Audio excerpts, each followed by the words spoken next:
샬롬, 2022년 9월 30일 금요일입니다. 기도하겠습니다. 주님, 오늘도 말씀으로 이 하루를 열게 하심을 감사드립니다. 사랑하는 주님, 우리는 죽음 앞에서도 겁을 내지 않는 자가 맞을까요? 예수님의 십자가를 바라보며 죽음을 묵상해 봅니다. 그러나 사는 날 동안에는 무엇이든지 살리는 자가 되게 하소서.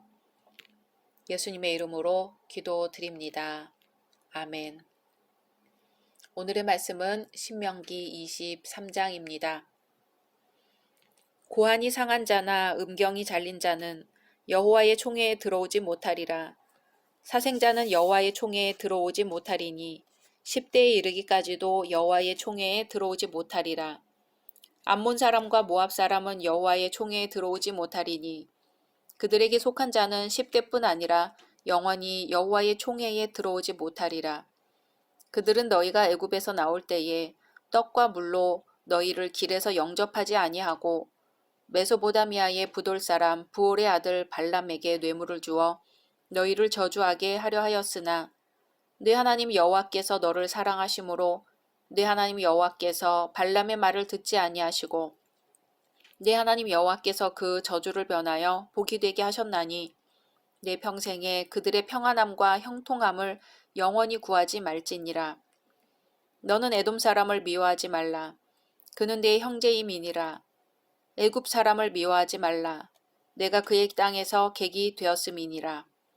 그들의 3대 후 자손은 여호와의 총회에 들어올 수 있느니라. 내가 적군을 치러 출진할 때에 모든 악한 일을 스스로 삼갈지니 너희 중에 누가 밤에 몽설함으로 부정하거든 진영 밖으로 나가고 진영 안에 들어오지 아니하다가 해질 때에 목욕하고 해진 후에 진에 들어올 것이요.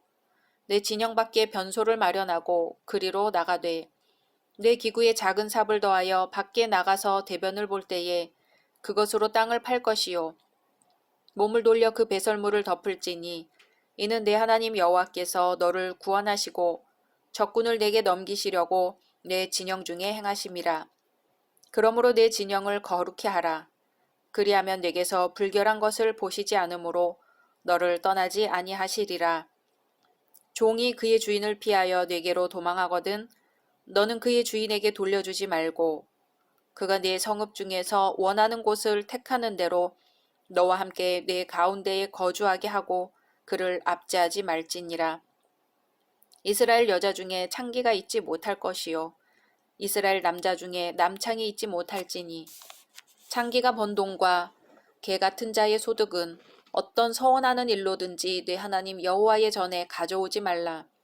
이 둘은 다 내 하나님 여호와께 가증한 것임이니라.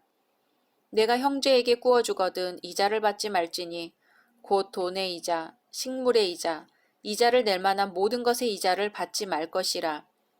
타국인에게 내가 구워주면 이자를 받아도 되거니와 내 형제에게 구워주거든 이자를 받지 말라. 그리하면 내 하나님 여호와께서 내가 들어가서 차지할 땅에서 내 손으로 하는 범사에 복을 내리시리라. 네 하나님 여호와께 서원하거든 갚기를 더디하지 말라.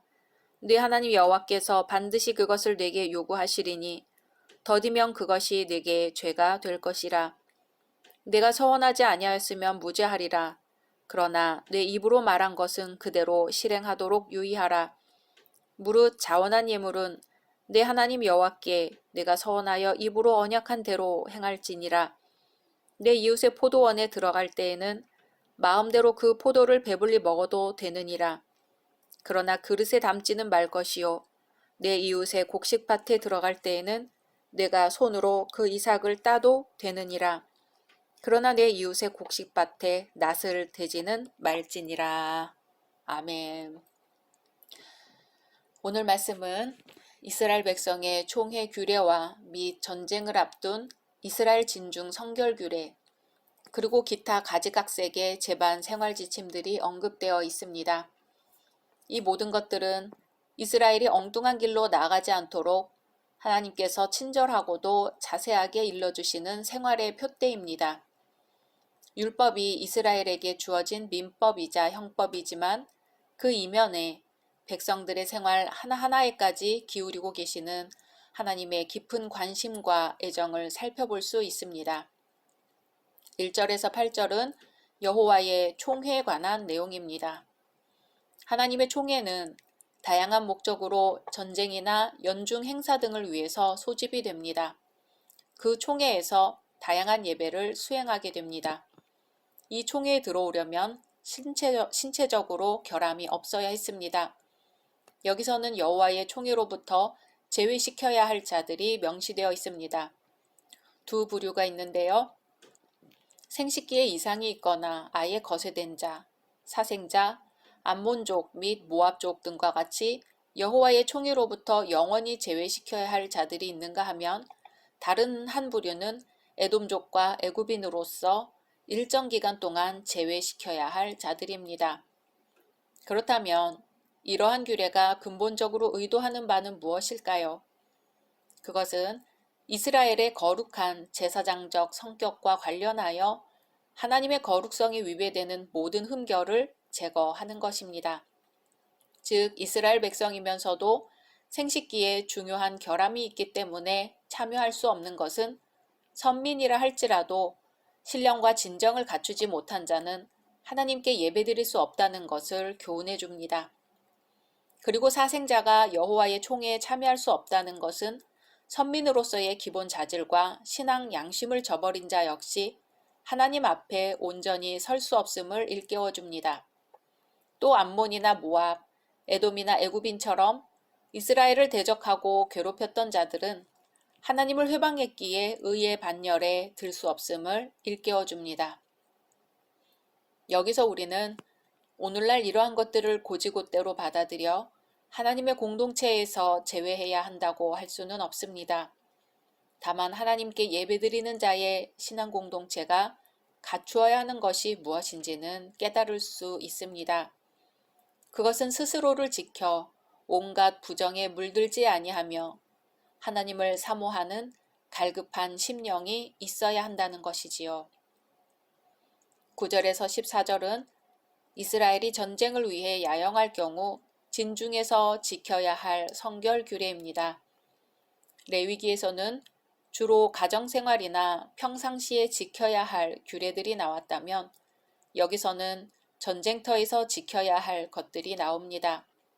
일상생활에서뿐 아니라 전쟁터에서 몽설함으로 부정하게 된 자는 목욕하여 정결을 회복할 것이며 변소는 반드시 진 밖에 베풀고 배설한 후에는 흙으로 덮도록 규정합니다. 하나님의 거룩한 싸움을 위해 군사로 소집된 이스라엘이 여호와께서 함께 하시는 군대가 되기 위하여서 성결은 필수 조건임을 보여줍니다. 이러한 성결 규례는 오늘날 우리에게 있어서도 언제 어떠한 상황에서든지 간에 지켜야 할 생활 원리입니다. 왜냐하면 우리는 온갖 죄악과 맞닥뜨려 한치의 양보도 할 수 없는 싸움을 벌이고 있는 하나님의 영적 군사이기 때문입니다. 15절에서 25절은 제반 생활 지침에 대해 언급합니다.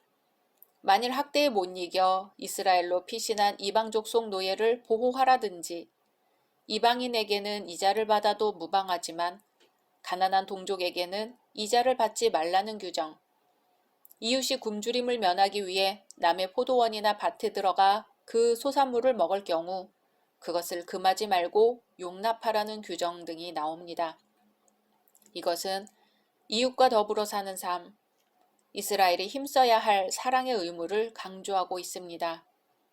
반면 이스라엘 중에서 창기와 남창을 제거하라든지 하나님께 서원한 것은 반드시 이행하라는 규정 등은 하나님의 공의의 정신을 강조한 규례입니다.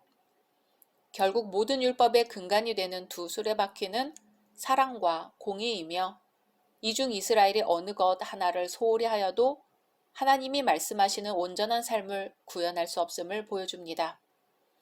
그러므로 우리는 아무리 사랑의 정신을 강조한다 한들 그것이 불의를 용납하는 구실이 될 수 없으며 아무리 공의의 정신을 강조한다 한들 그로써 사랑이 무시되는 것을 합리화할 수는 없습니다. 사랑과 공의를 잊지 않고 실천한다면 좌로나 우로나 치우치지 않는 삶이 될 것입니다. 오늘은 서원에 관해 더 언급하고 마무리하려고 합니다. 세상을 살아가면서 우리는 때로 약속을 하지요. 개인 간에도 돈을 빌려주면 채권, 채무 관계가 이루어지고 차용 증서를 통해 부채 상환을 약속합니다. 만약 약속 기일까지 채무 변제가 안 되면 법적인 문제로까지 발전할 수 있습니다. 하나님과의 서약도 마찬가지입니다. 하나님께 서약을 해놓고 그것을 지키지 못하면 부도가 나게 되고 따라서 하나님 앞에 심각한 죄를 범하는 결과가 됩니다. 그런 까닭에 서약자는 함부로 서약할 것이 아닙니다. 어떤 사람들은 교회에 특별 헌금을 작정합니다. 그 헌금을 일시불로 바치는 경우도 있지만 1년, 2년 혹은 그 이상의 기간을 정해서 바치는 경우가 있습니다. 그러나 본의 아니게 그 서약을 지키지 못하는 경우들이 발생하기도 하지만 별 죄의식 없이 세상 사람들과 약속을 어기듯 서약을 이행하지 않는 경우들이 있습니다. 특히 어려움에 봉착해서 이 어려움을 해결해 주시면 이렇게 저렇게 살겠습니다 라고 서약하지만 정작 그 어려움이 하나님의 은혜로 해결되고 나면 그것으로 끝나는 경우들이 있습니다. 이것 또한 잘못된 서약입니다. 시험 공부는 제대로 준비하지 않은 채 게으름을 피우다가 시험이 코앞에 닥치자 이 시험에 합격하게 해주시면 어떻게 하겠다고 하는 서약 또한 잘못된 것입니다. 물론 하나님께서 필요하시면 우리들을 선하게 인도하시겠지만 인간의 불의와 나태함으로 야기된 문제를 하나님의 이름으로 서약하는 행태는 매우 잘못된 것입니다. 그것은 하나님을 시험하는 행위이고 자신의 불의와 게으름을 하나님의 책임으로 전가하는 못된 행동이 되는 것이죠. 22절에 서원을 해놓고 지키지 않으면 죄가 된다고 했습니다. 23절에 내 입으로 말한 것은 그대로 실행하도록 유의하라. 무릇 자원한 예물은 내 하나님 여호와께 내가 서원하여 입으로 언약한 대로 행할지니라 하고 말씀하십니다. 그러나 서원을 지킨다고 하면서 그 질은 무시한 채 양적인 측면만 고려하는 경우도 있습니다. 액수와 기간을 맞추는데 급급한 것이지요. 하나님께 희생 제물을 드릴 때 소나 양이나 염소의 숫자가 중요한 것이 아니라 흠 없는 것이어서 하나님께 연락될 만한 것인가가 중요합니다. 순종으로 드리지 않는 형식적인 서원은 안 된다는 것입니다. 우리의 서원 자세는 어떻습니까? 하나님께 대한 올바른 신앙에서 비롯된 것입니까? 자원하는 마음으로 서원을 하고 그 서원을 반드시 실행에 옮기십니까? 서원은 인간 간의 약속이 아니라 하나님께 대한 약속이기 때문에 가식 없는 진실한 마음에서 우러 나와야 합니다. 우리 자신이 하나님께서 머무실 만한 거룩한 성전인지를 늘 돌아봐야 할 것입니다. 각자 말씀 묵상하신 후 주기도문으로 마치겠습니다.